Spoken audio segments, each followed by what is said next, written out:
Rais wa Jamhuri ya Muungano wa Tanzania Dr. Samia Suluhu Hassan ametoa salamu za pole kwa Rais wa Kenya William Ruto kufuatia kifo cha mwanasiasa nguli nchini humo Raila Amolo Odinga.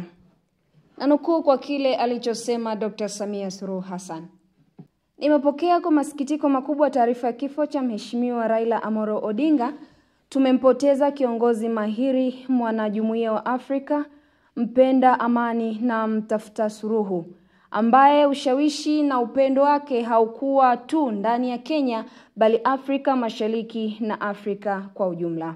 Msiba huu si wa Kenya pekee bali ni wa kwetu sote. Kwa niaba ya serikali na wananchi wa Jamhuri ya Muungano wa Tanzania, ninatuma salamu za pole kwa Rais wa Jamhuri ya Kenya Mheshimiwa Dr. William Samoei Ruto, Mama Ida Odinga, watoto, familia, ndugu, jamaa, marafiki na wananchi wote wa Kenya kwa msiba huu.